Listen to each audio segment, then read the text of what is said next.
Super Review Show here for this review of Mission Impossible Rogue Nation. Just got to see it last night. Initial impressions. Hold on. Initial impressions. Holy crap! This movie was effing awesome! I never thought it would be this good. It was my first Mission Impossible in the theater. Because I recently saw the first one. Heard mediocre things about the second one. I didn't see 3, I didn't see 4. Or Ghost Protocol, I should say. But this one, Rogue Nation, if you have not seen Rogue Nation yet, and what the hell are you doing? Go see Rogue Nation. Anyways, that's my preamble. Let's get down to business here. The stars of this movie. You got Tom Cruise as Ethan Hunt. He's been around since the beginning. You have Simon Pegg as Benji Dunn, and it's a little hard to say, but it's short for Benjamin. Benji Dunn. You have Jeremy Renner as William Brent, who has been around, I believe, since the third one, if I'm not mistaken. Or the second one, one of the two. They each, from what I understand this, they've introduced newer members of the team in other Mission Impossible movies, which I heard was which is a very good thing, because you had more and more characters throughout each movie. Ving Rhames, who is Luther, and he comes out, I saw him in the Mission Impossible 1 when I saw it. So apparently he's been around since the beginning, really. I think he skipped over 2 and 3, and he went over to 4. No, I think he was in 3. He skipped over 2 and he went over to 3 through 5. That's the way I've heard about it. You have a newcomer who is honestly, she's a badass in this movie. She truly is a female warrior in this movie. Her name is Rebecca Ferguson, who plays the character named Ilsa First. Ilsa First in Mission Impossible Rogue Nation. So that's that. And then Alec Baldwin, a veteran actor named Alec Baldwin, who doesn't know who Alec Baldwin is, shame on you, as he plays Alan Hunley, the head of the CIA who's overseeing the IMF. Now, let's get into some plot points. Remember, this is an all spoilers review, so if you don't want to know anything about Mission Impossible Rogue Nation, I don't understand why you don't want to. But if you don't want to find out anything about Mission Impossible at all, don't even watch this video. But if you do, here you go. So, this is a spoilers review, so here we go. So it starts off, the iconic shot we've all seen from the trailers, is that Tom Cruise is on the plane, he's hanging on. That actually is him. He actually did that like 4 or 5 times to shoot the movie. He did that on the plane. So it takes off with that. And with Ethan, who is misled eventually, because after he stops whatever was going on, the opening credits open up. Excuse me. It starts with the plane takeoff with Ethan Hunt on it, and it misleads me. And honestly, I'm not gonna lie, it misled me, because I was thinking, wait, why would you open up with this instead of opening up with like an opening shot or something? Kind of like with the Avengers. The Avengers open with that shot of the shield base being collapsed. This one opened up with a shot from the trailer, the money shot, and then I was like, wait, I just saw that. Where do I go from here? Where do I go from there? You know, where would this movie take off? You know, because after the plane scene, I had no idea what was going on after that. I was just like, really? That literally just. Where are we going? I'm open-minded at this point. I'm ready to go into them. I'm already in the movie. Saw the opening shot. I'm ready to do this. That was the opening shot, though. Here's what happened in the rest of the movie. So eventually, after that, Ethan goes into a record shop in. I don't want to give away too much, but Ethan goes into a record shop, and he receives a new message from the IMF, but it turns out it's from the bad guy, and the bad guy he's got like a German arrogance to him. He's like. I'm horrible at German. Anyways, you know what I'm talking about. So, but basically, while Ethan is being hunted down by this German adversary who is part of this organization that is apparently Rogue Nation. Hello, that the British. Let me explain. It's a little hard to explain. The British. You don't know about this till the end, but the British over the course of a few years have recruited members from other nations to be part of this organization that they've formed. And what happens is after this thing is formed, it's been around for a while, and then this leader shoots down one of the owner of the store that Ethan's stuck in, and then he's gassed, and then he goes from there. Meanwhile, Jeremy Renner's character Brent is trying to figure out why the IMF has now been taken over by the CIA. Alec Baldwin takes over for that. They have a little press conference with the Senate, stuff like that.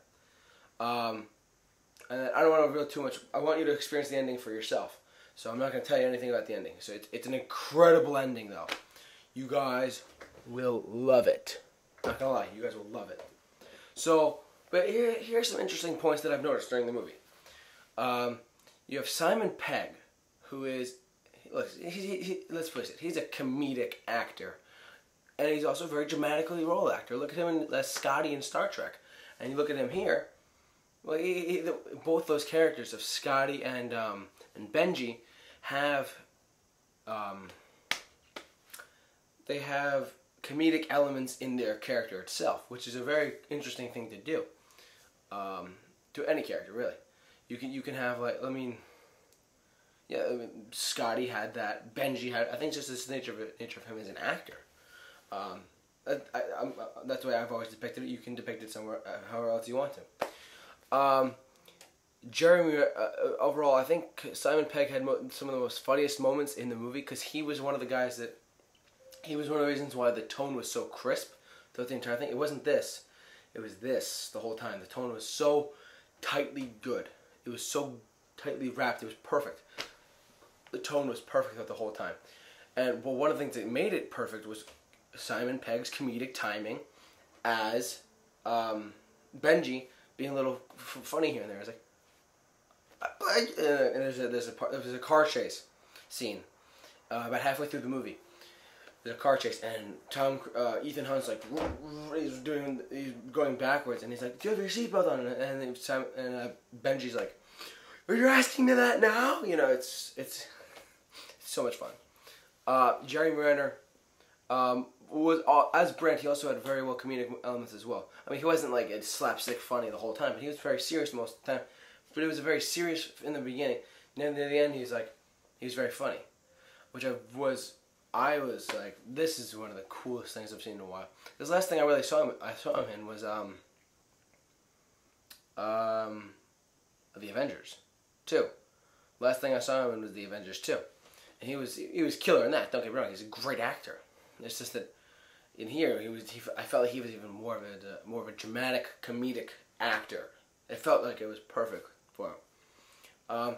One of the final things I want to touch on is that Rebecca Ferguson, the last thing she was in was Hercules with The Rock, and we all saw how that happened. Let's face it, I've read the reports and stuff. It was not that good, and I've asked people that saw it. They're like, "Oh my God, it was terrible," you know, whatever. I'm not getting into that, but she killed it in this movie. She stepped up her game from being a Hercules actress to a Mission Impossible actress. So like, okay, let's see how she does. She is, not only is she a badass, she's also kind of attractive. I'm not gonna lie, put it out there. She's a badass warrior who, as you know, you don't find those nowadays. Like, there's there's Scarlett Johansson, there's Black Widow, there's there's 2 or 3 other like warrior type actresses now, or badass actresses that were can play the pretty role as well as the badass role at the same time. And there's Zoe Saldana as Gamora in Guardians of the Galaxy, Scarlett Johansson in the Avengers. Stuff like this. It's just, you're just looking at it and you're saying, this actress can be a badass at the same time she's in the movie. They can balance it all out. Overall, she did an incredible job. She's going to be around Hollywood for a while, though. Quite a while. So she's going to be around for as long as I can possibly imagine, because she has crushed it in this movie. She was perfectly cast, too. One of the things that I really did enjoy about this movie was that it felt that the writing on it was so great. The writing on it was incredible. Like, the director of this was Christopher McQuarrie. He wrote the movie and he directed it. he edited. He what do you call it? He didn't edit it, but he directed this movie. He wrote Edge of Tomorrow. He wrote The Usual Suspects, which is in my top 10 favorite movies of all time. Hard to believe, right? But it's true. He wrote that movie and he directed this one. So I'm going into it like, okay, he wrote. I'm hearing all these incredible things, but he wrote one of my favorite movies of all time. He wrote a really action-packed movie in Edge of Tomorrow. This, blah blah blah blah. I'm like, okay. I go into this. I'm like, where the hell did this guy come from? He's like, he's directing like he's not near Spielberg level, but Paramount chose the right guy for this movie. They chose the right guy for Mission Impossible, and I could not be more happy that they did, because this guy, make him do like 3 more Mission Impossible. Make him do 6, 7, 8, 9, 10, whatever you want him to do in Mission Impossible. He is the guy to do it. Yeah, I'm thinking, if he starts jumping around doing other directing stuff, because he hasn't really directed a lot. He directed Jack Reacher though, so that I heard about that. I'm like, oh, that movie that was like okay, like yeah, okay. Then he went into this. I'm like, he's a damn good director in Mission Impossible. You know, have him do like 3 more. You know, I don't know. But either way, but yes, that is everything I liked about Mission Impossible. Honestly, I cannot find anything negative. Maybe a little bit. The last like 10 minutes or so, I was not bored, but it was a little long. I'm not gonna, it was like, it's about 10, maybe 5 to 10 minutes longer than you would expect. But overall, you take the sum of this movie, and it's a near, I wouldn't say it's a near perfect movie, but I will say though that, you know, that there's just incredible things there. Oh my god, I forgot to mention, Tom Cruise did an underwater scene for like under 3 minutes, like 3 minutes of underwater. He's trying to like change something so Simon Pegg or Benji can do something. It's ridiculous. If you have not seen Mission Impossible yet, and it's not in theaters for a while, maybe in theaters for another like month or maybe like a few weeks, go see it. You will love this movie. If you're a fan of Mission Impossible, if you're a fan of Tom Cruise, if you're a fan of an action movie, go see this movie. Overall, I give this Mission Impossible an 8.9 out of 10. That's right. I give this movie an 8.9 out of 10. It's one of the best movies I've seen all summer. I've only seen 6 movies this entire year. It's close for the year. Not gonna lie, it's getting kind of close. And overall, jump in the comment section. What do you guys think? I'd love to hear your thoughts on it. Did you like Mission Impossible? Did you love it? Did you hate it? Let me know in the comment section. I'd love to hear your thoughts. And yes, so for this review of Mission Impossible Rogue Nation, I'll see you later.